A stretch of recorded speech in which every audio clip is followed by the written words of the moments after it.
두 군데입니다. 먼저 요한계시록 19장 9절 말씀 보겠습니다. 요한계시록 19장 9절 말씀. 제가 여러분들을 대신하여서 읽어드리도록 하겠습니다. 또 천사가 나에게 말하였습니다. 어린 양의 혼인잔치에 초대받은 사람은 복이 있다고 기록하여라. 그리고 또한 말하였습니다. 이 말씀은 하나님의 참된 말씀이다. 아멘. 마태복음 22장 1절부터 14절까지 말씀 같이 읽도록 하겠습니다.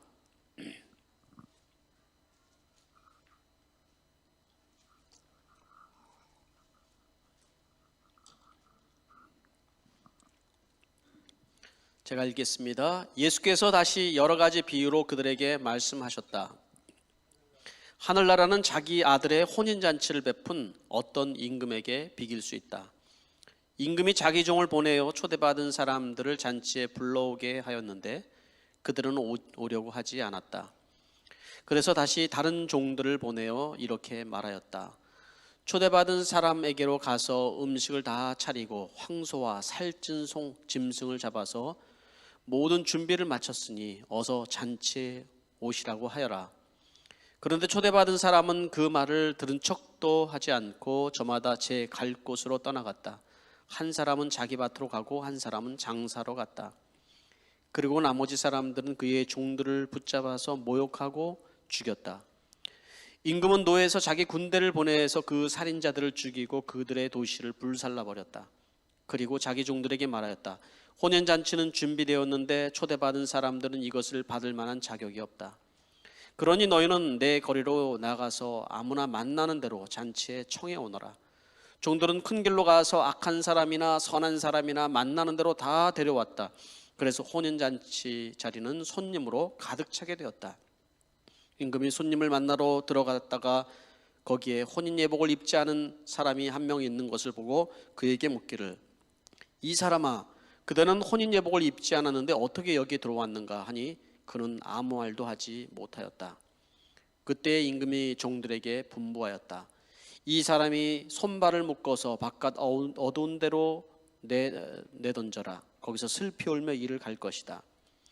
부름받은 사람은 많으나 뽑힌 사람은 적다. 아멘. 아멘. 기도하겠습니다.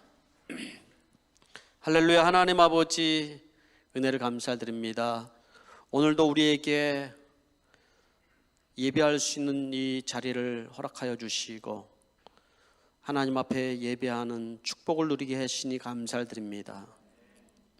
전 세계적으로 코로나로 인하여서 멈춰진 예배당이 주여 어서 속히 회복되게 하여 주시고, 아버지 하나님, 참으로 주님 앞에 나와 마음껏 예배하고 싶은 그 간절한 소망을 가지고 있는 성도들이 어서 예배의 자리에 하나님 나와 예배할 수 있도록 허락하여 주시옵소서.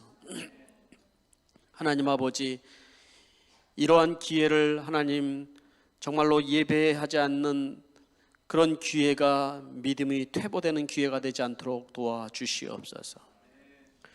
우리에게 때를 얻든지 못 얻든지 간에 모이기를 힘쓰고 주여 주님을 예배하며 주님을 더 사모하는 저희들이 되게 주시옵소서. 오늘 말씀을 전하기를 원합니다. 주의 성령님 이 시간에 임재하여 주시고 한 사람 한 사람 찾아와 주셔서 그냥 가지 않도록 도와주시고 마음에 하나님의 음성을 듣게 하시며 사람의 말로 듣지 않게 하여 주시옵소서. 하나님, 우리가 말씀을 들을 때 아멘 하나님께 영광을 돌리며 오늘 이 말씀으로 우리의 삶의 변화와 또 우리가 가지고 있는 문제의 답을 찾는 시간이 되게 주시옵소서. 예수님의 이름으로 기도하옵나이다. 아멘. 할렐루야. 오늘은 천국잔치에 초대된 사람들이라는 제목을 가지고 같이 말씀을 나누려고 합니다. 지난번에 이어서 요한계시록 우리가 잔치 이야기인데요, 19장에 우리가 들어오면서 할렐루야, 아멘 할렐루야라는 말씀을 가지고 천국에 큰 잔치가 이제 벌어지는 것을, 광경을 우리가 봤습니다. 여러분, 그 광경에 우리가 참여한다는 것이 얼마나 여러분 감사한 일입니까? 그것이 실제가 되고 또 그날이 우리에게 다가올 줄 믿습니다. 우리는 모두 다 이 땅에서 하나님의 신부이고 주님의 신부이고 우리는 그 어린 양의 혼인잔치에 참여할 자라는 그 정체성을 우리가 잃으면 안 된다고 말씀을 드렸습니다. 그래서 이 땅에 사는 동안에 우리는 어떻게 살아야 돼요? 신부의 단장을 하는 기간이라는 거예요. 신부의 단장. 오늘도 또 잔치 이야기입니다. 지난번에 제가 읽었던 말씀 중에 한 구절을 오늘 뽑아서 9절 말씀에 어린 양의 혼인잔치에 초대받은 사람은 복이 있다. 누가 주례사를 했을까요? 하나님께서 주례사를 하신 말씀이라고 저는 그냥 이렇게 묵상을 했어요. 그러니까 그 참여한 사람들에게 주례사를 했는데, 야, 이렇게 어린 양의 혼인잔치에 초대받은 여러분들은 엄청난 복을 받은 겁니다. 이렇게 말씀을 한 거죠. 그랬더니 천사들이 맞습니다. 하나님의 말씀은 참되십니다. 이렇게 이제 반응을 이제 하는 거죠. 여러분, 이 어린 양의 혼인잔치에 초대받은 사람들. 근데 읽다 보니까 조금 뭔가 핀트가 안 맞는 것 같은 느낌이 들죠. 신부라고 했다가 갑자기 하객으로 바뀐 것 같은 느낌. 그래서 이 말씀 가지고요, 여러분 사실은 많은 논란이 있기도 합니다. 그래서 이 이야기를 기준으로 해서 어머니 하나님 뭐 이런 거 생긴 거예요. 다 이단들이. 그러니까 요한계시록을 잘못 풀면은 확실히 많이 이단이 생길 수밖에 없어요. 근데 여기에 신부들이나 또 이 혼인잔치에 초대된 우리들이나 다 누구를 얘기하는 걸까요? 성도를 얘기하는 거예요. 우리 성도들, 우리를 향해서 지금 하나님의 어린 잔치에 초대된 사람들이 얼마나 복된 것인지를 얘기를 해주고 있다는 것이죠. 요한계시록을 보면 성도들에게 위로해 주기 위한 말씀들이 참 많이 가득가득한데, 요한계시록의 7가지 복에 대해서 얘기를 합니다. 7가지 복. 자, 이거를 제가 다 일일이 설교는 하진 않고요, 오늘은 그게 주제가 아니니까 7가지 복이 뭐가 있을까요? 첫 번째 복은 뭐가 있냐면 요한계시록 1장 3절 말씀에 예언의 말씀을 읽고 듣고 지키는 사람이 복이 있다. 말씀을 읽고 듣고 지키는 사람. 둘째는 주 안에서 죽는 사람이 복이 있다. 그렇죠? 주 안에서 죽으려면 어떻게 해야 된다고요? 주와 함께 살아가는 사람들이 주 안에서 죽을 수 있다. 셋째는 깨어 있어서 자기 옷을 갖추고 벌거벗은 몸으로 다니지 않는 사람. 그러니까 자기의 죄를 이렇게 정결하게 하고 부끄러움을 당하지 않도록 그렇게 살아가는 사람이 복이 있다. 옷만 입었다고 여러분 우리 부끄럽지 않은 것은 아닙니다. 겉에 보이는 것은 화려하게 보이고 예쁘게 보이고 수치를 가린 것 같지만 죄 가운데 머물러 있는 것은 그것은 부끄러운 일이라는 것인데, 회개하는 사람들은 복이 있다는 얘기예요. 이야기가. 넷째는 어린 양의 혼인잔치에 청함을 받은 사람들, 이게 초대를 받은 사람들은 복이 있다. 다섯째는 첫째 부활에 참여하는 자는 복이 있다 그랬습니다. 이거 이제 다음에 이제 제가 설명을 할 거예요. 여섯째는 이쪽에 기록된 예언의 말씀을 지키는 사람이 복이 있다.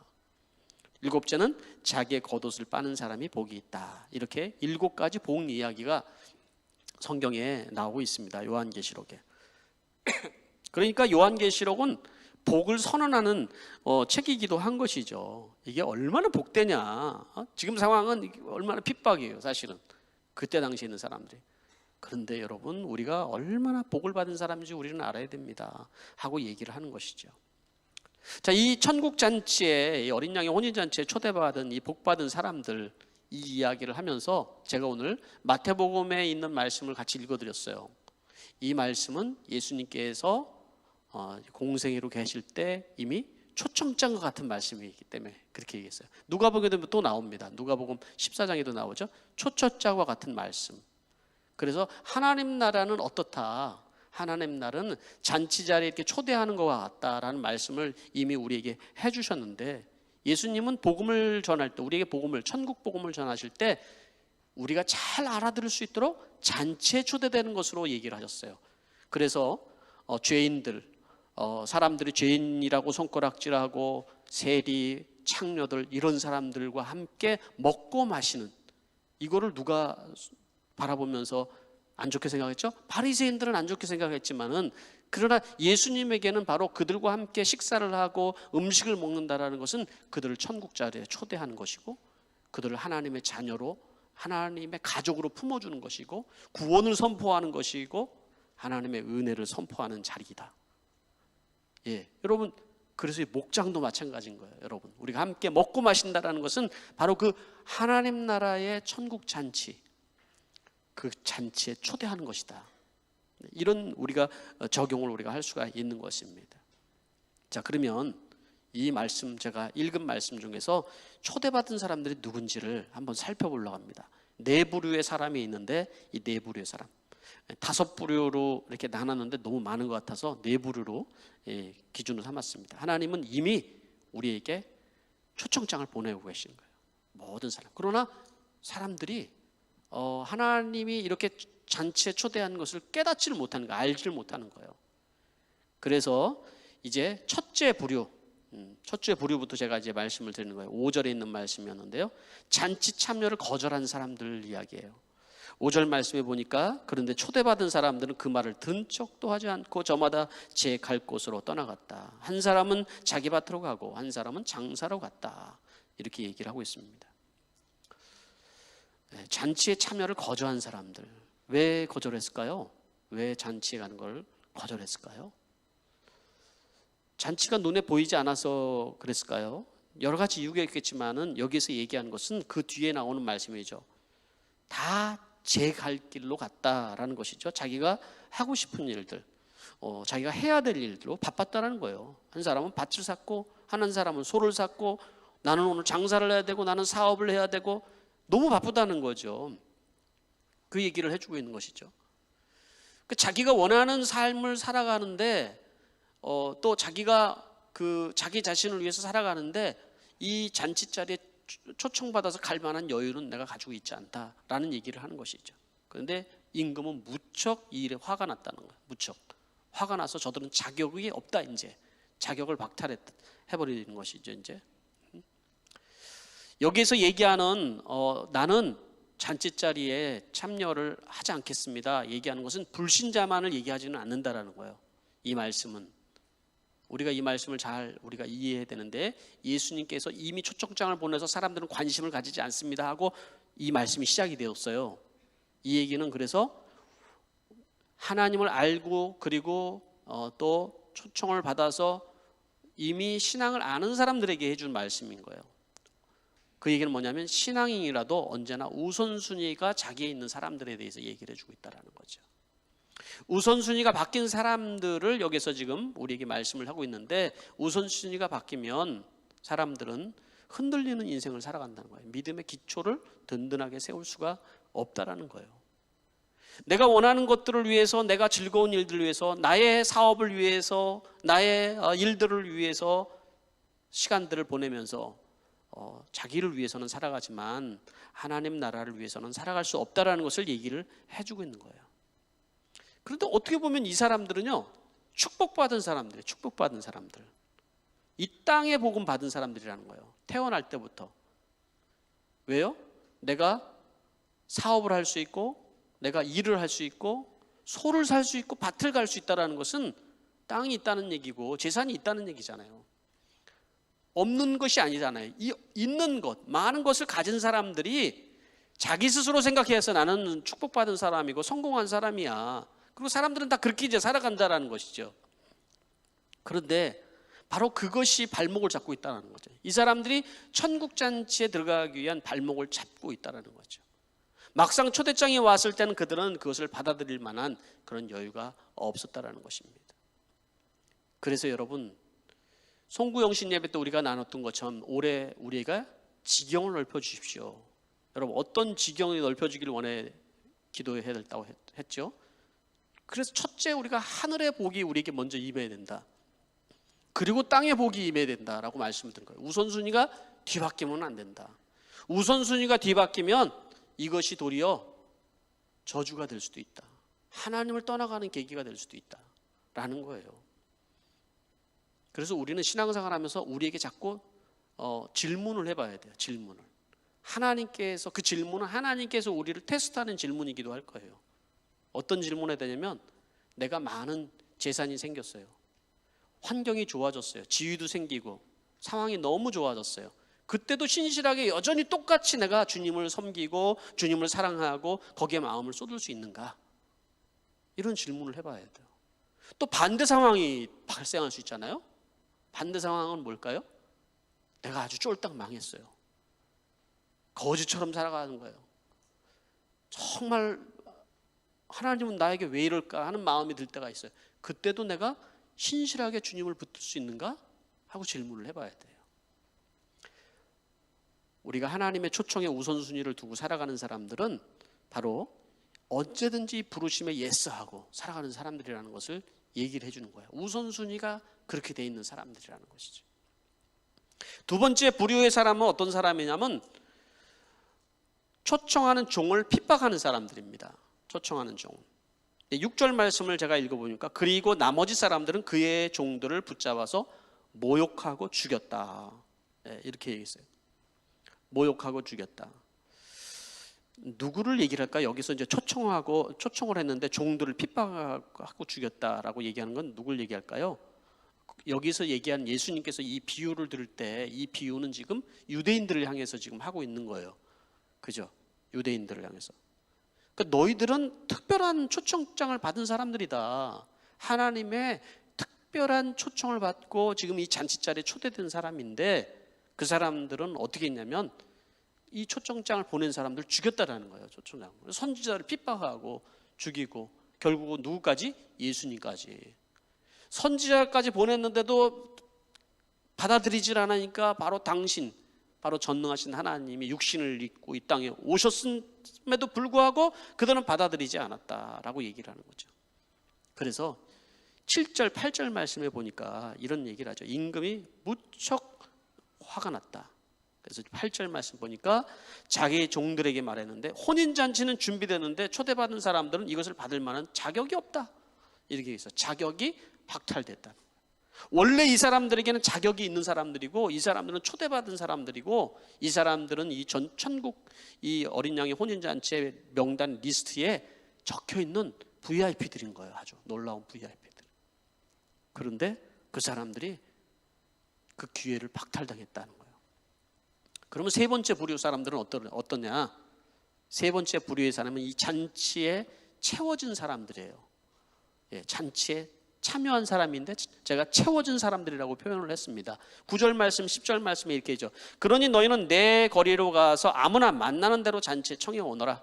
종들은 큰 길로 나가서 악한 사람이나 선한 사람이나 만나는 대로 다 데려왔다. 그래서 혼인잔치는 손님으로 가득 차게 되었다.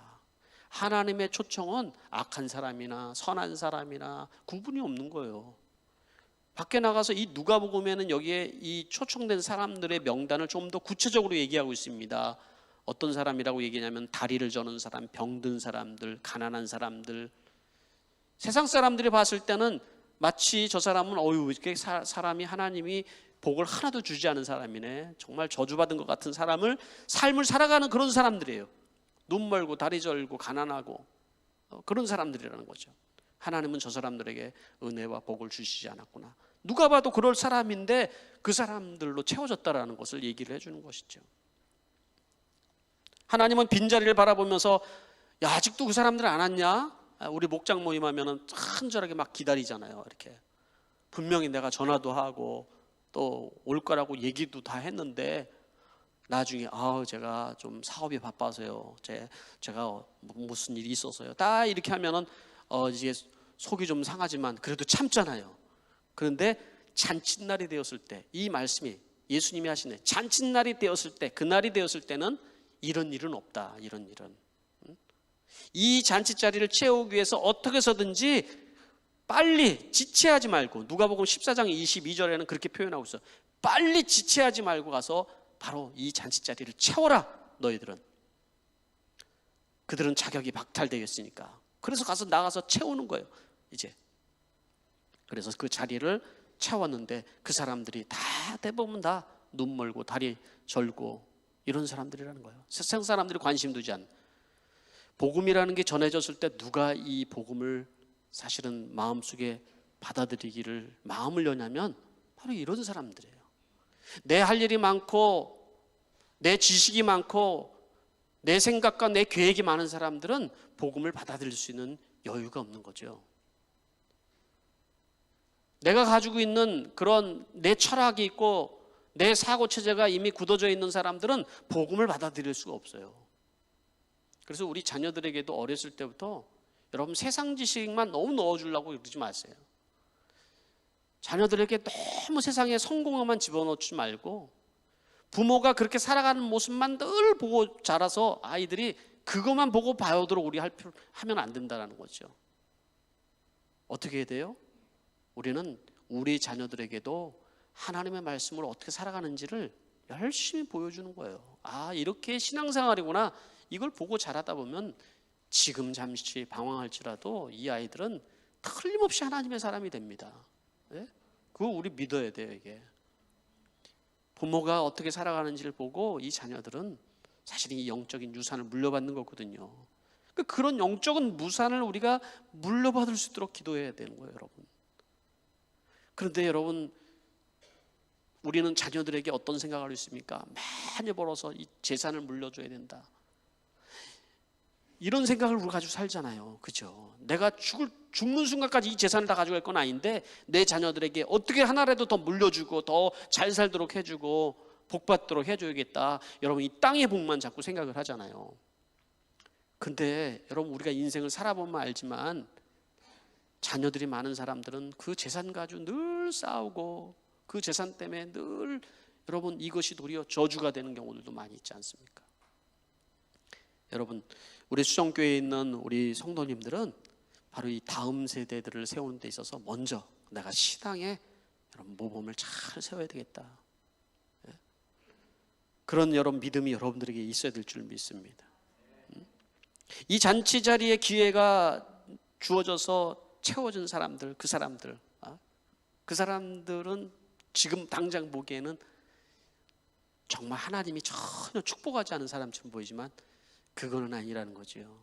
그거는 아니라는 거죠. 근데 오늘 말씀은 여기서 끝난 게 아닙니다, 여러분. 제가 여기서 잔치에 채워진 사람들이라고 했는데 복음을 받아들였지만 여러분 예배당에 나왔지만 그러나 그 다음에 사람이 돼야 된다고 얘기를 하는 겁니다. 넷째 부류의 사람이 있는데 그 사람은 청함을 받고 예복을 입은 사람들이라고 얘기를 하고 있어요.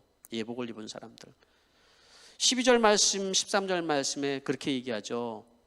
이 사람아 그대는 혼인 예복을 입지 않았는데 어떻게 여기에 들어왔는가 얘기를 했던 거예요.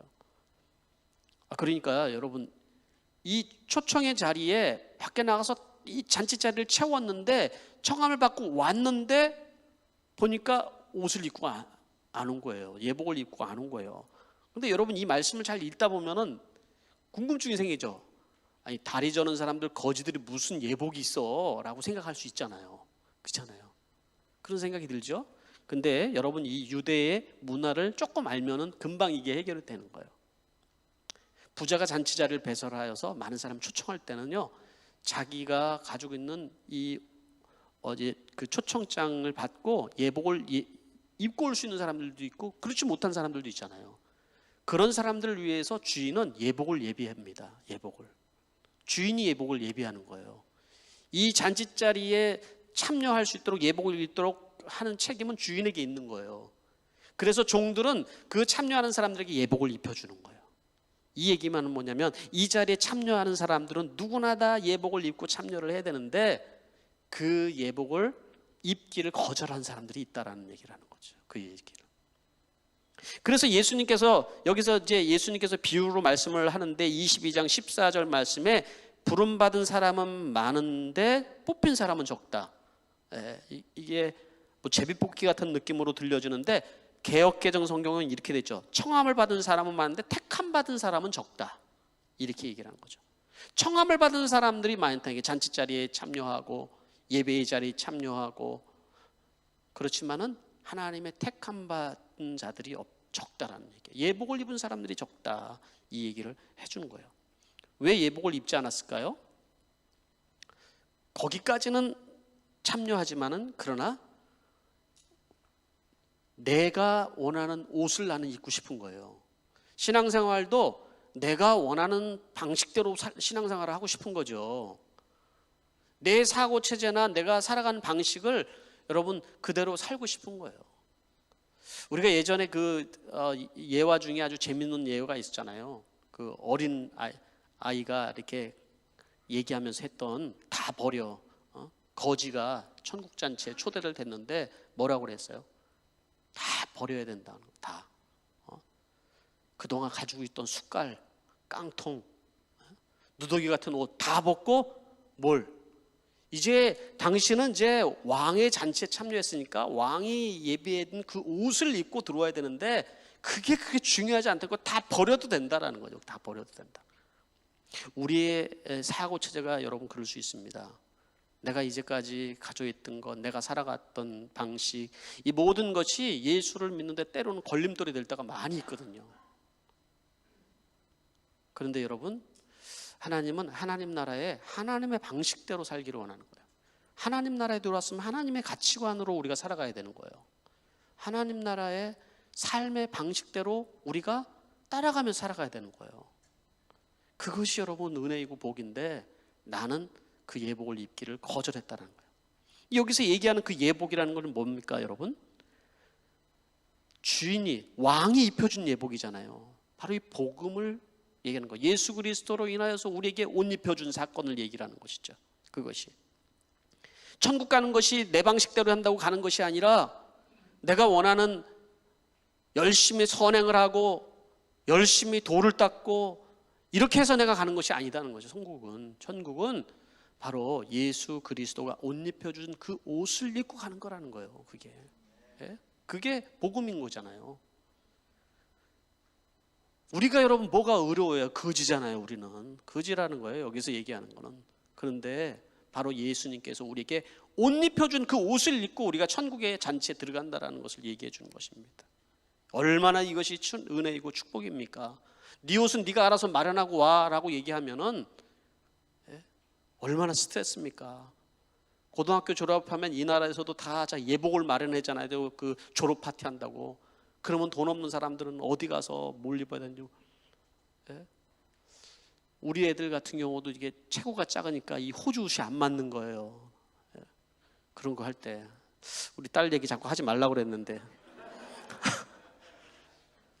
여기까지만 해야 돼요.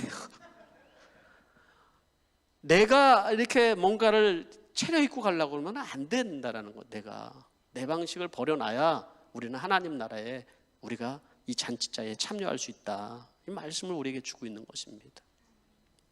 적용을 한번 해보겠습니다. 적용. 그러면 우리는 첫 번째로 우리는 청함받은 자로서 우리가 기억해야 될 건 뭐냐면 한 번뿐인 우리 인생이 이 기회도 한 번이라는 거예요. 기회도. 우리 삶의 기회가 한 번이라는 거예요. 초대장은 우리에게 주어졌는데 이 초대장을 우리가 받는 건 이 땅에서만 가능한 일이라는 거예요. 이 땅에서만. 기회가 우리에게 주어졌는데 그러나 이 초대장을 받는 것은 우리에게 이 땅에서의 기회인 거예요. 그리고 랜디 알굴 목사님이 쓴 천국 안내서라는 책에 이런 내용이 있습니다. 그냥 읽어드릴게요. 빛의 도시의 왕이 나에게 말하였다. 사람은 죽는 순간 자신이 세상에 어떻게 살아야 했는지 정확하게 알게 된다. 그러나 그때 세상에 돌아가서 전과 다르게 살아보겠나라고 하는 것은 너무 늦은 일이다. 죽음 이후에는 두 번의 기회가 주어지지 않기 때문이다. 나는 이미 나에게 주어졌던 모든 기회를 놓쳐버렸다는 것을 깨달았다. 세상에서만 우리에게 기회가 주어지는 곳이라는 것을 알게 됐다. 이 땅에서 우리는 여러분 그 기회가 주어지고 있다는 것입니다. 그래서 우리 믿는 사람들은 믿지만 그것이 복받는 일이고 그것이 내게 잘 되는 일이라는 수준으로 머물러 있으면 절대로 안 되는 겁니다. 우리는 하나님 나라의 청함을 받고 들어갈 사람들이다. 하나님 나라를 믿고 천국의 삶을 우리가 준비하는 사람이 된다는 거죠. 천국을 믿지 않는 것이 여러분 이게 미련한 일이라는 거예요. 더 미련한 것은 우리가 예수를 믿고 교회를 다니는데 천국으로 들어갈 준비를 하지 않는다는 것은 더 미련한 일이라는 거죠.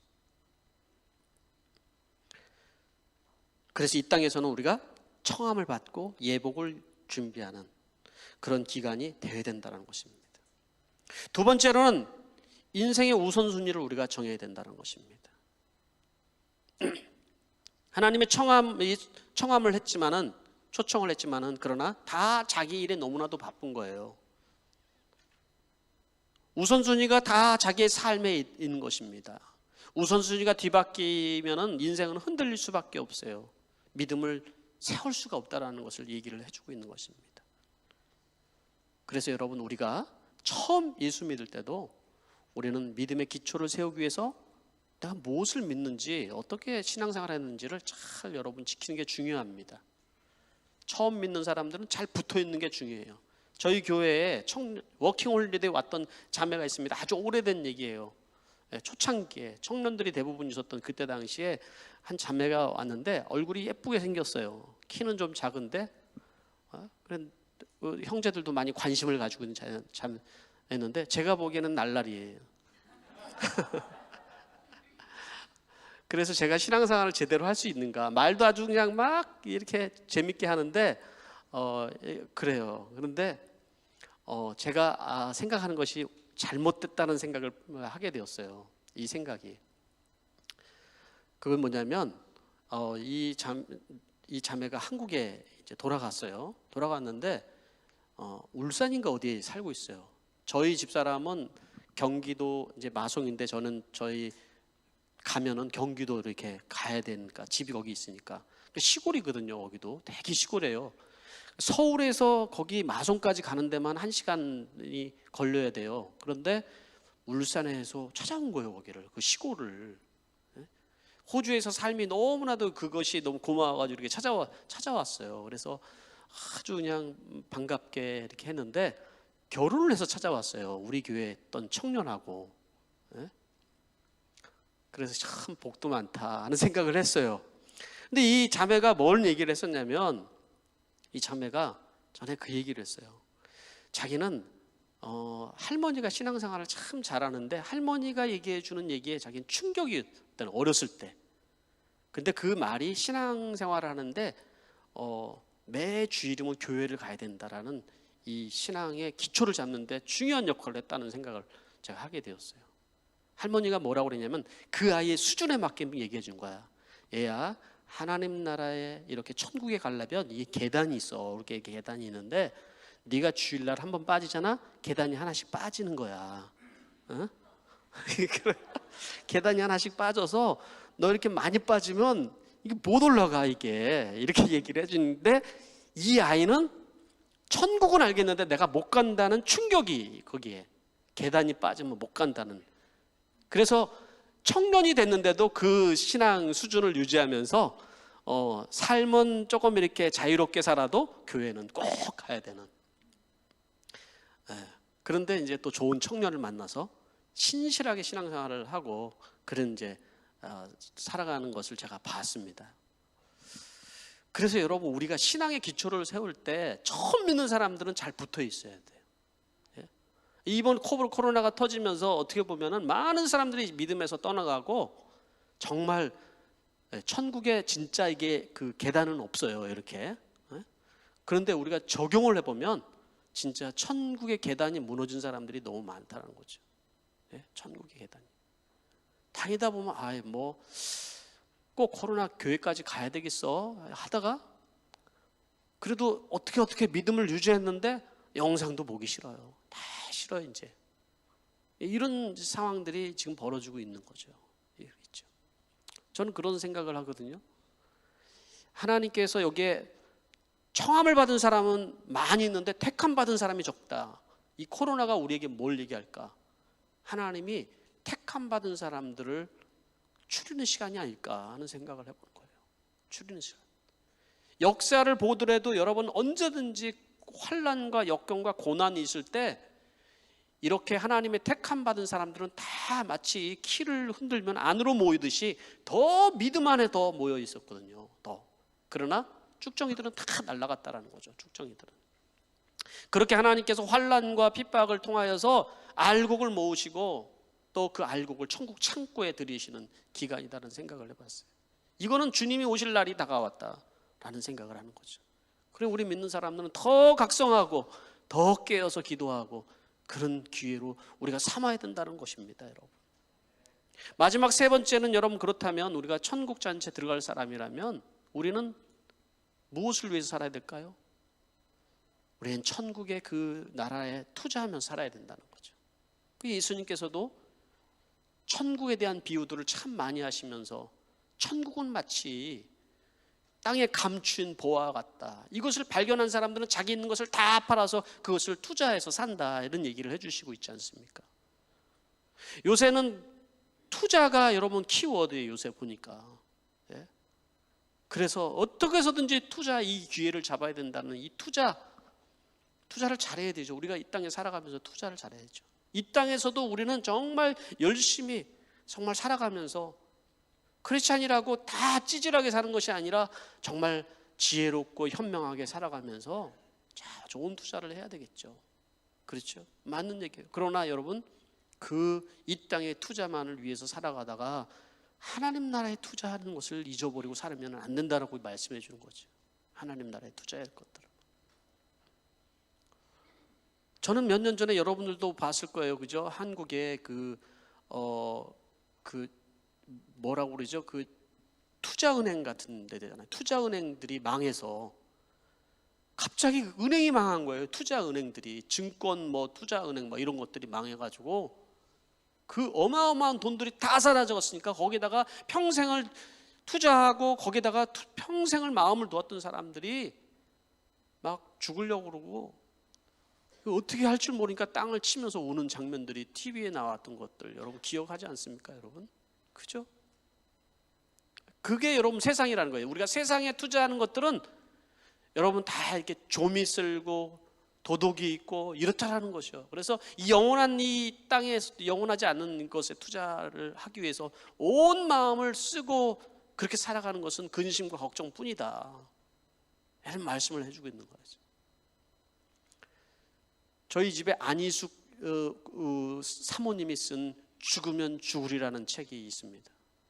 안희숙 사모님은 참 신실한 일제시대 당시에 믿음을 지켰던 그런 대표적인 분이기 때문에 우리에게 많은 도전을 주신 분이죠. 그분이 속편으로 쓴 게 죽으면 살리라라는 책이었는데 그분이 투자해라 라는 말씀이에요. 투자해라. 이 땅에 투자하니까 하나님 나라에 투자를 해라. 그는 신사참배를 거절하면서 정말 잘 나가던 분이에요. 정말 장래가 촉망되고 집안도 좋고 피아노도 잘 쳐가지고 선생님도 하고 그리고 돈도 재력도 있고 그랬는데 신사참배를 거부한다는 이유 때문에 쫓겨다니면 결국 감옥에 갇히게 됐어요. 그런데 이 안희숙 여사를 사촌들이 시기를 많이 했다는 거예요. 쟤는 좀 잘 되는데 우리는 좀 잘 안 된다라는 비교의식 때문에. 그 사촌들이 뭐라고 그러니까 안희숙 여사가 이제는 감옥에 갇히니까 청년 때 갇히니까 야, 잘 됐지 않냐? 우리가 예수를 안 믿기를 얼마나 잘했냐? 우린 참 복도 많지 이랬다는 거죠. 그리고 그 사촌들은 뭘 투자를 했냐면 일본 증권 투자은행 같은 데다가 투자를 했다는 거예요. 거기는 일본 사람들이 평생 이자도 엄청나게 나오고 그래서 평생 잘 돈 있고 있는 사람들이 먹고 살도록 해놓은 시스템인 거예요. 거기다가 투자를 해서 야, 이제 우리는 너무 잘 됐다. 그리고 남은 돈으로 평양에다 땅들을 사놓고 이렇게 했는데 어떻게 됐을까요? 네? 어떻게 됐을까요? 이제 세월이 흘렀다는 거예요. 세월은 흘러가잖아요, 여러분. 세월이 우리가 무엇을 제대로 투자했는지 안 했는지 알 수 있는 거잖아요. 그랬는데 세월이 흐르고 나니까 그들은 일본도 망하고 북한에서 이제 다 자기가 투자한 땅에서 놓고 나오고 알거지가 됐다. 알거지가 자기는. 네? 그래서 정말 비참하게